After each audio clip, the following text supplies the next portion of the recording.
Hello everyone, this is Alex Smith. Welcome to knowledge the ambition. स्वागत है आपका Himachal Pradesh clerk exam की series में, जिसका पार्ट 2 हम आज डिस्कस करने वाले हैं। पार्ट 1 ऑलरेडी डिस्कस कर चुके हैं, तो हम यहाँ पर ज़्यादा डिटेल डिस्कस नहीं करेंगे इस सीरीज़ की। पार्ट 1 में मैं ऑलरेडी कर चुका हूँ, तो आप उसको ज़रूर देखिएगा। मोस्ट इंपॉर्टेंट क्वेश्चन में भी डिस्कस किए गए हैं। तो स्टार्ट करते हैं बिना किसी देरी के। चैनल पर पहली बार आए तो चैनल को सब्सक्राइब जरूर कर लें और नोटिफिकेशन बेल को भी ऑन कर लें, ताकि आने वाले सभी रेगुलर अपडेट जो हैं आप तक रेगुलरली पहुंचते रहें। तो आज का हमारा पहला क्वेश्चन यहाँ पर आपके सामने है। हिस्ट्री हम यहाँ पर पहले कवर कर रहे हैं। हिस्ट्री का आज का जो पीरियड है वो मुगल एम्पायर है। पहले हम यहाँ पर मुगल एम्पायर से जुड़े सभी इंपॉर्टेंट पॉइंट्स देखेंगे। क्वेश्चंस यहाँ पर डिस्कस मुगल एम्पायर से लिए गए हैं। मुबैयान नामक पद्य शैली का जन्मदाता किसे माना जाता है? आपके ऑप्शन यहाँ पर बाबर, अकबर, जहांगीर या फिर शेरशाह सूरी। तो जो आपका मुबैयान नामक पद्य शैली थी, इसका जन्मदाता माना जाता है बाबर को। ऑप्शन नंबर 1 इसका राइट आंसर है। अब यहाँ पर बाबर की बात की जा रही, तो बाबर से जुड़े सभी इंपॉर्टेंट पॉइंट्स यहाँ पर आप याद रखिएगा। ये सभी यहाँ पर मैंने इकट्ठे किए हैं, जो कि इंपॉर्टेंट है, एग्जाम का पार्ट बन सकते हैं। सबसे पहले तो मुगल वंश का संस्थापक कौन था? ये बाबर था। बाबर जो है वो फरगना की गद्दी पर कब बैठा था? ये भी एग्जाम का हिस्सा बन चुका है क्वेश्चन। तो फरगना की गद्दी पर जो बैठा था बाबर, ये बैठा था 1495 ईस्वी में। नेक्स्ट है, बाबर ने भारत पर कितनी बार आक्रमण किया? तो बाबर ने भारत पर जो है वो कुल 5 बार आक्रमण किया था। नेक्स्ट है, पानीपत का प्रथम युद्ध बाबर और इब्राहिम लोदी के बीच में हुआ था। इंपॉर्टेंट पॉइंट है, आपको ध्यान में रखना है। पानीपत का प्रथम युद्ध जो था वो बाबर और इब्राहिम लोदी के बीच में हुआ था। अब पानीपत का प्रथम युद्ध हुआ कब था? ये जल्दी से आप मुझे कमेंट बॉक्स में जल्दी से अभी बताइए। नेक्स्ट आपका, बाबर ने अपनी आत्मकथा जो है वो बाबरनामा लिखी थी। तो बाबरनामा जो है ये बाबर ने अपनी आत्मकथा लिखी थी। नेक्स्ट है, बाबरनामा का फारसी में अनुवाद। तो इसका फारसी में अनुवाद किसने किया था? ये किया था अब्दुल रहीम खाने खाना ने। ये भी मोस्ट इंपॉर्टेंट पॉइंट है। नेक्स्ट है, खानवा का युद्ध। खानवा का युद्ध कब हुआ था? 1527 ईस्वी में, और ये राणा सांगा और बाबर के बीच में ही हुआ था। तो बाबर से जुड़े ये सभी इंपॉर्टेंट पॉइंट्स हैं, आपको ध्यान में रखने हैं। हमारे पूरी इस एग्ज़ाम की सीरीज़ में जितने भी क्वेश्चंस रहेंगे, हमारा यही पैटर्न रहेगा। जिस पर भी क्वेश्चन पूछा जाएगा उससे संबंधित हम सारी डिटेल्स एक जगह पर देख लेंगे। नेक्स्ट है आपका, पूछा गया है चौसा का युद्ध किस वर्ष हुआ? चौसा का युद्ध किस वर्ष हुआ? 1530 में, 1539 में, 1540 में या फिर 1542 में? तो इस क्वेश्चन का राइट आंसर आपका ऑप्शन नंबर 2, 1539 में। 1539 में जो है वो चौसा का युद्ध हुआ था। नेक्स्ट, इससे जुड़ी कुछ एक जानकारी हम यहाँ पर देख लेते हैं। चौसा का युद्ध, जैसा कि आप सभी जानते हैं, 1539 में हुआ था, और ये हुआ था शेरशाह सूरी और हुमायूं के बीच में। तो हुमायूं और शेरशाह सूरी के बीच में हुआ था। अब हुमायूं के बारे में यहाँ पर डिटेल्स कुछ एक इंपॉर्टेंट पॉइंट है, वो आप जान लीजिए। हुमायूं जो था वो 1530 ईस्वी में गद्दी पर बैठा था। हुमायूं द्वारा लड़े गए 4 युद्ध थे, जिनका क्रम यहाँ पर दिया गया है। आप क्रम अनुसार इन्हें याद कर लीजिए। पहला युद्ध था देवरा का युद्ध, 1531 में लड़ा गया था। चौसा का युद्ध जो कि शेरशाह सूरी और हुमायूं के बीच में लड़ा गया था 1539 में। बेलग्राम का युद्ध 1540 में, और सरहिंद का युद्ध 1555 ईस्वी में। नेक्स्ट है, हुमायूं नामा की रचना। हुमायूं नामा क्या है? ये हुमायूं की आत्मकथा है। तो इसकी रचना जो थी वो की थी गुलबदन बेगम ने। ये इंपॉर्टेंट है, आपको ध्यान में रखना है। नेक्स्ट आपका बेलग्राम का युद्ध। तो बेलग्राम के युद्ध के समय जो है वो कलिंजर का शासक कौन था? ये भी इंपॉर्टेंट क्वेश्चन जो है वो एग्जाम का पार्ट बनता है। तो बेलग्राम के युद्ध के समय जो है वो कलिंजर का शासक कौन था? वो था कीरत सिंह। और बेलग्राम का युद्ध हुआ कब था? 1540 ईस्वी में। नेक्स्ट है, दीनपनाह नगर की स्थापना जो है वो हुमायूं द्वारा की गई थी। तो दीनपनाह नगर याद रखना आपको, जो दीनपनाह नगर था, इसकी स्थापना हुमायूं के द्वारा की गई थी। नेक्स्ट आपका इंपॉर्टेंट क्वेश्चन पूछा जाता है, कौन सा बादशाह सप्ताह के 7 दिन अलग अलग रंग के कपड़े पहनता था? तो ये हुमायूं ही था। हुमायूं जो था वो सप्ताह के 7 दिन अलग अलग रंग के कपड़े पहना करता था। नेक्स्ट क्वेश्चन है, मलिक मोहम्मद जायसी किसके समकालीन था? अकबर के, बाबर के, शेरशाह सूरी के या फिर इब्राहिम लोधी के? तो मलिक मोहम्मद जायसी, जिसने कि पद्मावत की रचना की थी, तो वो समकालीन था किसका? शेरशाह सूरी का। ऑप्शन नंबर 3 इसका राइट आंसर है। अब शेरशाह सूरी की बात की जा रही, तो इससे जुड़े इंपॉर्टेंट पॉइंट जो हैं, शेरशाह सूरी कौन था? ये सूर साम्राज्य का संस्थापक था। शेरशाह सूरी के द्वारा जो है वो भारत में डाक प्रथा का प्रचलन किया गया था। Next, grand trunk road Shershah Suri द्वारा बनवाई गई थी और शेरशाह सूरी का मकबरा जो है वो सासाराम बिहार में स्थित है। नेक्स्ट है, शेरशाह के शासनकाल में जो है वो मलिक मोहम्मद जायसी ने पद्मावत की रचना की थी, जैसा कि मैं आपको पहले ही बता चुका हूँ। तो ये सभी पॉइंट शेरशाह सूरी से इंपॉर्टेंट है, आपको ध्यान में रखने हैं। नेक्स्ट क्वेश्चन है, पूछा गया है सूफी संत शेख सलीम चिश्ती निम्नलिखित में से किसके समकालीन थे। अब सूफी संत शेख सलीम चिश्ती जो थे वो किसके समकालीन थे, अकबर के, जहांगीर के, शाहजहाँ के या फिर शेरशाह सूरी के। तो इसका राइट आंसर है आपका ऑप्शन नंबर 1 अकबर के। जो आपके सूफी संत शेख सलीम चिश्ती थे वो अकबर के समकालीन थे। अब अकबर से जुड़े कुछ एक इंपॉर्टेंट पॉइंट आपको ध्यान में रखने हैं, सभी इंपॉर्टेंट पॉइंट हैं यहाँ पर मैंने रखे हुए, तो आपको सभी ध्यान रखने हैं। अकबर जो है वो मुगल वंश का सबसे प्रसिद्ध राजा माना जाता है। नेक्स्ट है, पानीपत का द्वितीय युद्ध अकबर व हेमू के बीच में हुआ था। तो ये भी इंपॉर्टेंट पॉइंट है, अकबर और हेमू के बीच में जो है वो पानीपत का द्वितीय युद्ध हुआ था। ये आप मुझे कमेंट बॉक्स में बताइए कि पानीपत का द्वितीय युद्ध कब हुआ था। नेक्स्ट है, दीन इलाही धर्म स्वीकार करने वाला प्रथम व अंतिम हिंदू कौन था। तो ये बीरबल था। अब दीन इलाही धर्म जो था इसकी शुरुआत अकबर द्वारा की गई थी और इसे स्वीकार करने वाला प्रथम व अंतिम हिंदू जो था वो बीरबल था। नेक्स्ट है, अकबर के शासन की प्रमुख विशेषता। अकबर के शासन की जो प्रमुख विशेषता थी वो थी मनसबदारी प्रथा। मनसबदारी प्रथा जो थी अकबर के शासनकाल की प्रमुख विशेषता थी। नेक्स्ट आपका आगरा का किला, अलाई दरवाज़ा, बुलंद दरवाज़ा अकबर के काल के प्रमुख बिंदु है, तो ये आपको ध्यान में रखना है। इसके अलावा जो बुलंद दरवाज़ा है ये आपको पता होगा, ये गुजरात विजय के उपलक्ष्य में जो है वो बनाया गया था। तो ये तीनों जो है वो अकबर के काल के प्रमुख बिंदु हैं।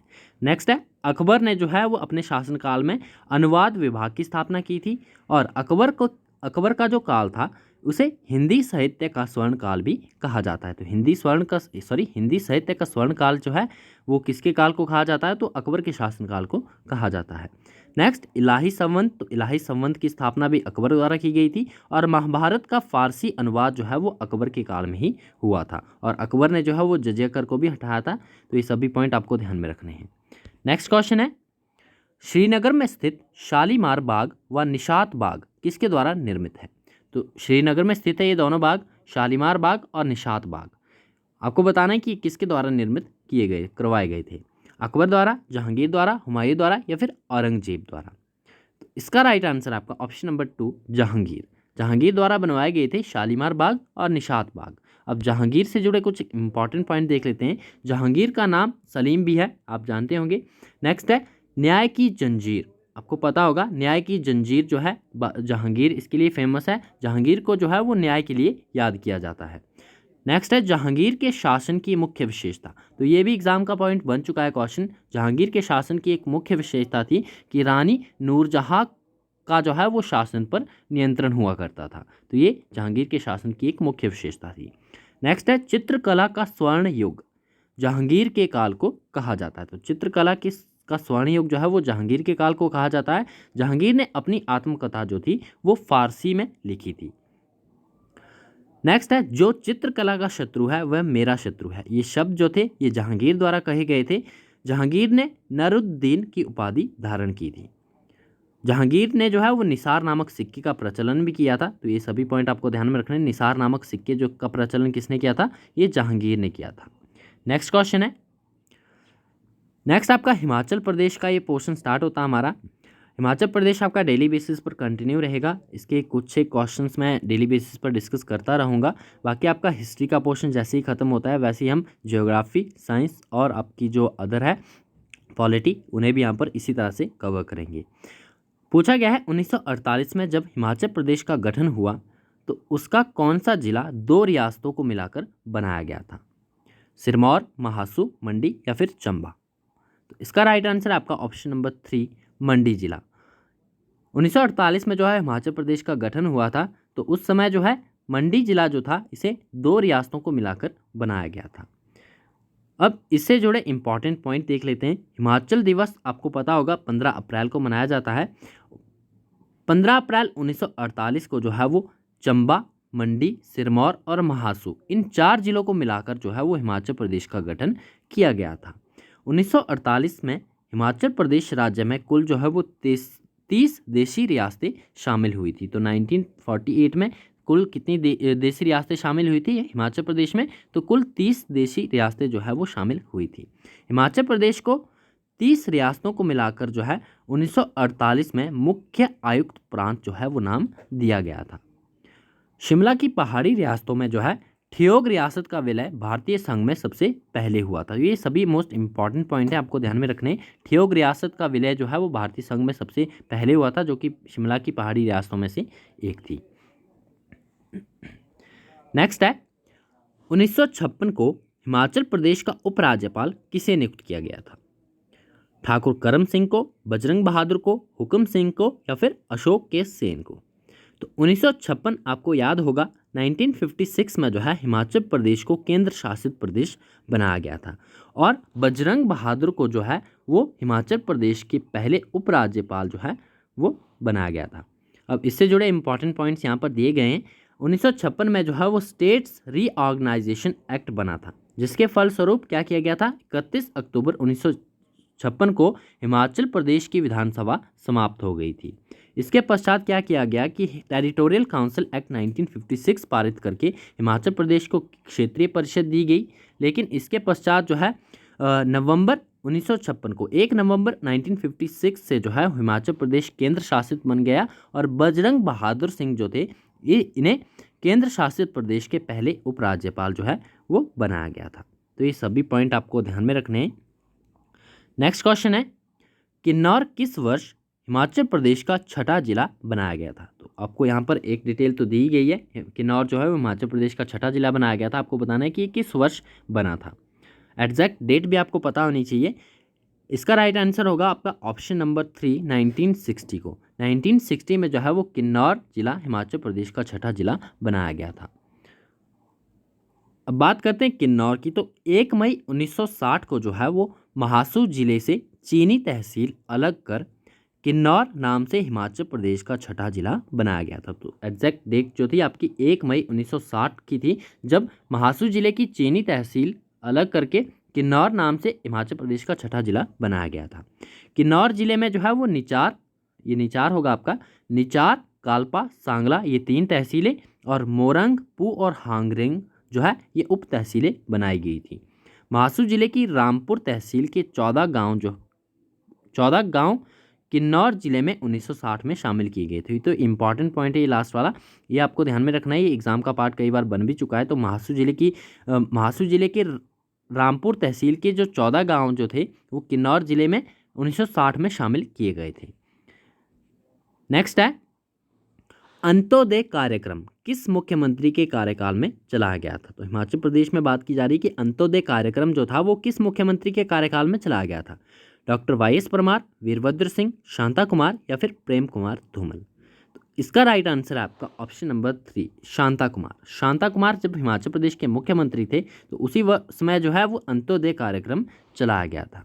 अब मुख्यमंत्री से जुड़े इंपॉर्टेंट पॉइंट जो भी यहाँ पर हैं, डॉक्टर वाई.एस. परमार की बात करें तो वो पहली बार हिमाचल प्रदेश के मुख्यमंत्री कब बने थे? ये बने थे 24 मार्च 1952 में और ये हिमाचल प्रदेश के प्रथम मुख्यमंत्री बने थे। और ये जो है कुल 4 टर्म तक हिमाचल प्रदेश के मुख्यमंत्री रहे थे।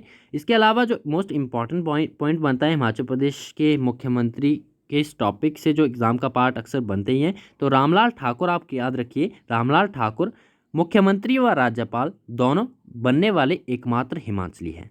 और शांता कुमार जिनकी हम अभी बात कर चुके हैं, तो ये 1977 में पहले गैर कांग्रेसी मुख्यमंत्री बने थे। नेक्स्ट है हिमाचल प्रदेश जुडिशियल एकेडमी कब स्थापित हुई? तो हिमाचल प्रदेश जुडिशियल एकेडमी कब स्थापित हुई थी? ये स्थापित हुई थी 2005 में। ऑप्शन नंबर 3 इसका राइट आंसर है। 2005 में जो है हिमाचल प्रदेश जुडिशियल एकेडमी जो है वो स्थापित की गई थी। अब हिमाचल प्रदेश जुडिशियल एकेडमी की बात की जा रही है, जुडिशियल सिस्टम की, तो इससे जुड़े कुछ इंपॉर्टेंट पॉइंट आप याद रखिएगा। हिमाचल प्रदेश उच्च न्यायालय की प्रथम महिला मुख्य न्यायाधीश कौन थी? तो ये थी लीला सेठ। हिमाचल प्रदेश के पहले व्यक्ति भारत के उच्चतम न्यायालय के मुख्य न्यायाधीश रहे, वो हैं मेहर चंद महाजन, जो कि कांगड़ा जिले से संबंधित है। हिमाचल प्रदेश लोकायुक्त अदालत ये कब बनी? ये बनी थी 17 अगस्त 1983 में। 17 अगस्त 1983 में हिमाचल प्रदेश लोकायुक्त अदालत जो है वो बनी थी। नेक्स्ट है केंद्र शासित हिमाचल प्रदेश 1964 तक जो है वो दिल्ली उच्चतम न्यायालय के अधीन था। तो 1964 तक जो हिमाचल प्रदेश केंद्र शासित प्रदेश था उस समय हिमाचल प्रदेश जो है वो दिल्ली उच्च न्यायालय के अधीन था। और लास्ट वीडियो में मैंने आपसे क्वेश्चन पूछा था कि एंटीक्विटीज ऑफ चंबा स्टेट के राइटर कौन है। ये बुक है एक फेमस बुक, तो इसके राइटर जो है वो है JPH वोगल। तो ये थे हमारे आज के इंपॉर्टेंट क्वेश्चंस। आई होप आपके लिए बेनिफिशियल होंगे।